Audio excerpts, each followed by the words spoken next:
दोस्तों, एक गांव में सत्यम नाम का एक सीधा साधा नौजवान रहता था। उसने आजीवन भगवान विष्णु की भक्ति करने का मन बना लिया। वह दिन रात विष्णु भगवान की पूजा अर्चना करता रहता था।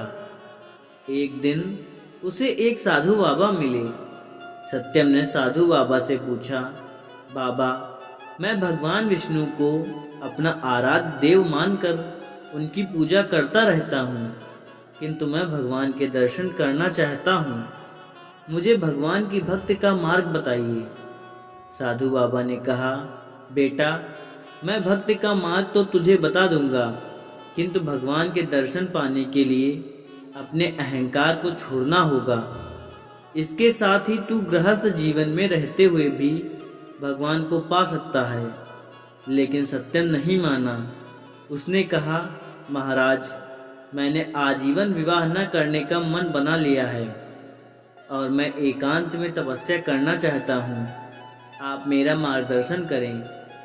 साधु बाबा ने उसे तपस्या करने की पूरी विधि बता दी। अगले दिन ही सत्यम जंगल में पहुंच गया और एक स्थान पर बैठकर तपस्या करने लगा। धीरे धीरे वह तपस्या में लीन हो गया। उसे भूख प्यास लगनी बंद हो गई। वह दिन रात भगवान विष्णु का ध्यान करने लगा। इसी प्रकार कई वर्ष बीत गए। एक दिन सत्यम जब ध्यान लगाकर तपस्या कर रहा था तो उसे लगा जैसे उसकी तपस्या पूर्ण हो गई हो। उसके शरीर के अंदर अलौकिक शक्तियां भर गई हैं। यह देखकर सत्यम बहुत खुश हुआ। उसने भगवान के इस चमत्कार को नमन किया और वह तपस्या करने लगा। तभी एक पेड़ पर चिड़िया चहचहा रही थी। उसकी आवाज से सत्यम की तपस्या भंग हो रही थी। चिड़िया इस सब से बेखबर चहचहा रही थी। सत्यम को गुस्सा आने लगा। उसने आंख खोलकर चिड़िया से कहा, मूर्ख चिड़िया, तुझे दिखाई नहीं देता मैं तपस्या कर रहा हूँ। मेरी तपस्या तूने भंग कर दी। इसकी सजा तुझे अवश्य मिलेगी। यह सुनकर चिड़िया रोने लगी और माफी मांगने लगी। लेकिन सत्यम ने जैसी ही गुस्से से चिड़िया को देखा, चिड़िया जलकर भस्म हो गई। यह देखकर सत्यम बहुत खुश हुआ। उसने मन ही मन में कहा, इस संसार में मुझसे शक्तिशाली और ज्ञानी कोई नहीं। यह सोचकर वह गांव की तरफ चल दिया। सत्यम बहुत सालों के बाद गांव में आया था। उसे कोई पहचान नहीं पाया। सत्यम एक घर के पास पहुंचा और उसने कहा, माई, बाबा आए हैं, भिक्षा दो। घर के अंदर से कोई आवाज नहीं आई। कुछ देर इंतजार करने के बाद सत्यम ने फिर कहा, माई, भिक्षा दो। साधु की आवाज सुनकर घर के अंदर से एक औरत की आवाज आई। उसने कहा, साधु बाबा, तनिक इंतजार कीजिए, मैं अभी अपने पति को भोजन करा रही हूँ, अभी नहीं आ सकती। कुछ देर बाद आकर आपको भिक्षा दूंगी। यह सुनकर सत्यम क्रोध से भर गया। उसने कहा, मूर्ख, जानती है मैं कितना बड़ा ज्ञानी और तपस्वी साधु हूँ। मेरा अपमान करने का साहस इस संसार में किसी को नहीं है। तभी उस घर से आवाज आई, क्षमा कीजिए महाराज, किंतु मैं अपने पति को भोजन कराए बिना बाहर नहीं आ सकती।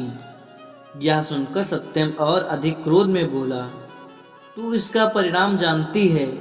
यह सुनकर उस घर से आवाज आई, महाराज, मैं कोई पेड़ पर बैठी चिड़िया नहीं हूँ जो आपके क्रोध से भस्म हो जाऊंगी। यह सुनकर सत्यम आश्चर्य में पड़ गया। उसने कहा, तुझे यह सब कैसे पता? तब उस घर से आवाज आई, महाराज, यहाँ से कुछ दूर पर एक कसाई की दुकान है, आप वहाँ चले जाइए, आपको आपके प्रश्नों के उत्तर मिल जाएंगे। सत्यम उस दुकान की ओर चल दिया। वह दुकान पर पहुंचा तो उसने देखा एक कसाई मांस बेच रहा था। सत्यम को देखकर वह दुकान से बाहर आ गया। सत्यम उससे पूछता है। उससे पहले ही कसाई ने कहा, महाराज, आपको उस औरत ने भेजा है जो अपने पति को भोजन करा रही थी। यह सुनकर सत्यम ने कहा, तुम्हें यह सब कैसे पता? वहाँ तो उस समय कोई नहीं था। तब उस कसाई ने कहा, महाराज, आप मेरे साथ मेरे घर चलिए, वहाँ आपके सभी प्रश्नों के उत्तर मिल जाएंगे। सत्यम आश्चर्य से कसाई के साथ उसके घर पर पहुँचा।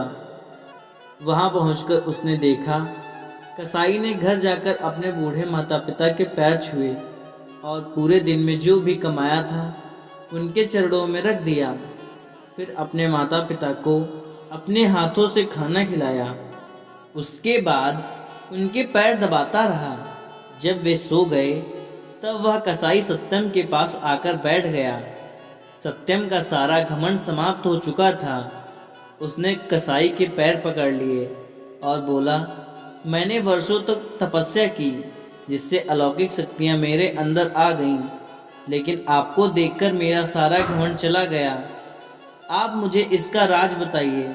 तब उस कसाई ने कहा, जिस औरत ने आपको इंतजार करने के लिए कहा वह अपना पतिव्रत धर्म निभा रही थी। इस पतिव्रत धर्म के आगे तो यमराज को भी झुकना पड़ा था। उस पतिव्रता में वह शक्ति है कि उसे गृहस्थ होते हुए भी तपस्या का फल मिल गया, और उसका ज्ञान तो आपने देख ही लिया। मैं पूरा दिन जीव हत्या कर उनका मांस बेचता हूँ, किंतु वह मेरा कर्म है, अर्थात व्यवसाय है। किंतु घर में सब कुछ अपने माता पिता को अर्पण कर देता हूँ। उनकी सेवा मैं श्रवण कुमार बनकर करता हूँ। माता पिता की सेवा करने से मुझे गृहस्थ होते हुए भी तपस्या का फल मिल गया, जिससे मैं सब जान पाता हूँ। यह सुनकर सत्यम रोने लगा। उसने कहा, मैंने कई वर्षों तक तपस्या की भगवान को पाने के लिए, किंतु एक क्षण के अहंकार ने मेरी तपस्या भंग कर दी।